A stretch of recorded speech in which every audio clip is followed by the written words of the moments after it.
को मालिक बनकर नहीं बल्कि माली बनकर संभालो, जो ध्यान तो सबका रखता हो पर अधिकार किसी पर नहीं जताता हो। श्री कृष्ण कहते हैं, कोई मौका दे तो उसे धोखा मत देना और कोई धोखा दे तो उसे मौका मत देना। मिलावट का दौर है, हाँ में हाँ मिला लिया करो, संबंध लंबे समय तक टिकेंगे। दीपक इसलिए वंदनीय है क्योंकि वह दूसरों के लिए चलता है, दूसरों से नहीं चलता है। खुद की कमजोरी जान लेना भी जिंदगी की सबसे बड़ी ताकत है। चलने की कोशिश तो करो, दिशाएं बहुत है, रास्ते पे बिखरे कांटों से ना डरो, आपके साथ दुआएं बहुत है। जो चाहा वो मिल जाना सफलता है, जो मिला है उसको जानना प्रसन्नता है। जिंदगी का सबसे खूबसूरत पौधा विश्वास होता है, जो जमीन में नहीं दिल में उगता है। अगर आप उस इंसान को ढूंढ रहे हैं जो आपकी ज़िंदगी बदल सकते हैं तो एक बार आईने में देख लीजिए। खुद से ज़्यादा हमें कोई नहीं बदल सकता। अपनी तारीफ खुद कर लिया करो, क्योंकि बुराई करने के लिए तो पूरी दुनिया मौजूद है।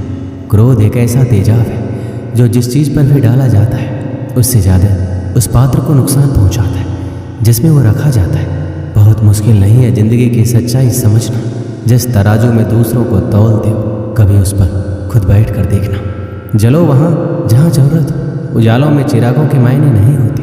किसी को हरा देना बेहद आसान है, लेकिन किसी को जीतना बेहद मुश्किल। जिम्मेदारियां इंसान को वक्त से पहले बड़ा बना देती है। समय वह है जिसे हम सबसे ज़्यादा चाहते हैं, पर जिसे हम सबसे गलत तरीके से उपयोग भी करते हैं। त्याग के बिना कुछ भी पाना संभव नहीं है। एक सांस लेने के लिए पहली सांस छोड़नी पड़ती है। पतझड़ में सिर्फ पत्ते गिरते हैं, नज़रों से गिरने का कोई मौसम नहीं होता।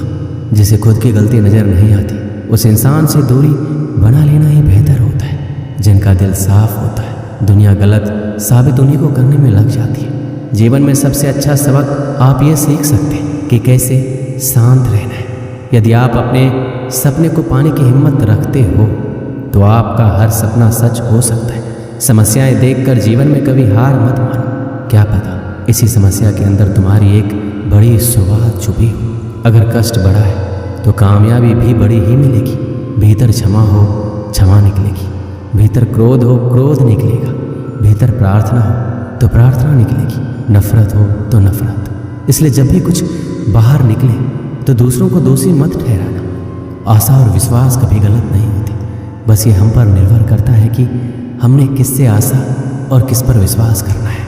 विचारों की खूबसूरती कहीं से भी मिले चुरा लो, क्योंकि चेहरे की खूबसूरती तो उम्र के साथ बदल जाती है, मगर विचारों की खूबसूरती हमेशा दिलों में अमर रहती है। जब हम कोई भी कार्य भगवान की याद में रहकर करते हैं तो उसमें भगवान की शक्तियाँ हमारी मदद करती हैं और हमारी सफलता निश्चित हो जाती है। अपनी परिस्थिति परमात्मा को सौंप दीजिए, क्योंकि जितना आप जीवन भर में कर सकते हैं उससे कहीं ज़्यादा वो एक पल में कर सकते हैं। जिस इंसान को भगवान पसंद करते हैं, जिसे वो अपना खास बनाना चाहते हैं, उन्हें वो हमेशा असफल रखते हैं, हमेशा उनकी ज़िंदगी में मुसीबत डालते हैं। अगर आप हार रहे हो तो ये बड़ा संकेत है कि भगवान के उन खास इंसानों में से आप एक हो जिन्हें वो आगे पहुंचाना चाहते हैं। दुनिया में कुछ ऐसे इंसान होते हैं जिन्हें आप कितना भी प्यार मान सम्मान दो फिर भी क्या करते हैं, सिर्फ धोखा ही देते हैं, क्योंकि आप लोगों की फितरत कभी नहीं बदल सकते। पत्नी पसंद से मिलती है मगर माँ बाप तो पुण्य से मिलते हैं। उनकी परवाह मत करो जिनका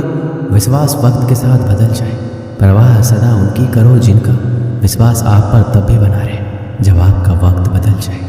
रिश्ता चाहे जो भी हो मजबूर नहीं मजबूत होना चाहिए। जीवन में धैर्य अत्यंत महत्वपूर्ण है, क्योंकि यह बात हमेशा याद रखिए, बूंद बूंद पानी से ही घड़ा भरता है। मन की सच्चाई और अच्छाई कभी व्यर्थ नहीं जाती। ये वो पूजा है जिसकी खोज ईश्वर खुद करते हैं। सुख हमारे अहंकार की परीक्षा लेता है, जबकि दुख हमारे धैर्य की। दोनों परीक्षाओं में उत्तीर्ण होकर ही हमारा जीवन सफल होता है।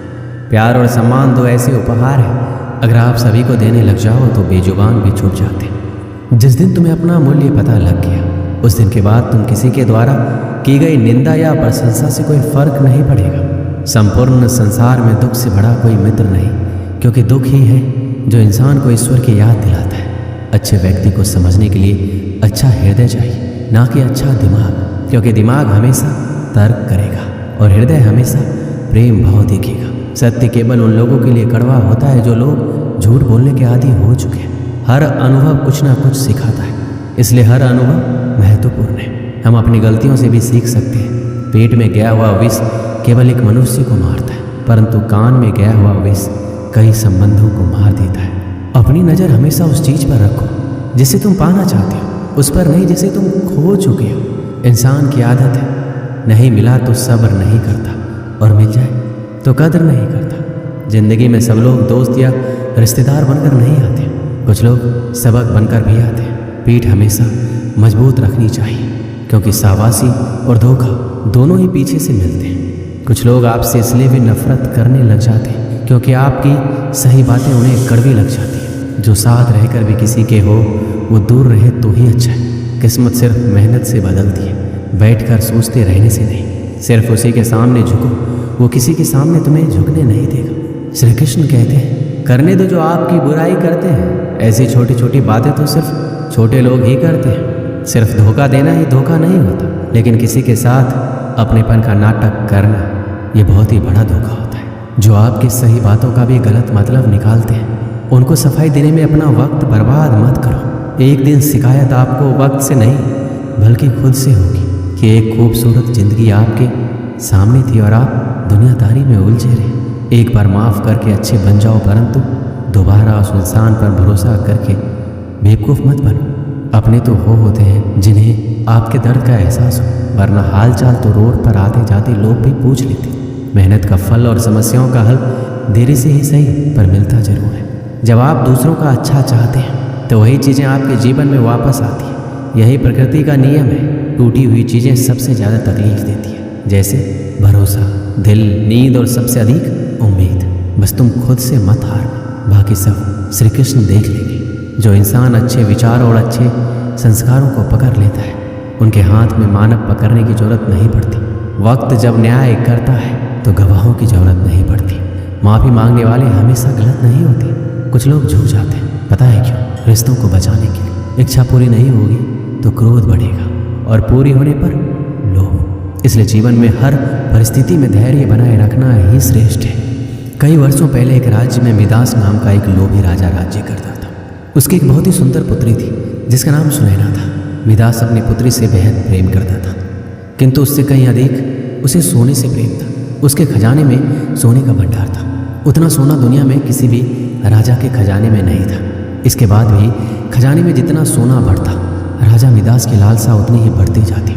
उसके दिन का अधिकांश समय खजाने में रखे सोने को गिनने में निकल जाता था। सोने के लालसा में अक्सर वह अपनी पुत्री को अनदेखा कर देता था। दिन पर दिन उसकी सोने की ललक बढ़ती जा रही थी, और अधिक सोना प्राप्त करने के उद्देश्य से उसने एक बार अन्न जल त्याग कर ईश्वर की कठोर उपासना की।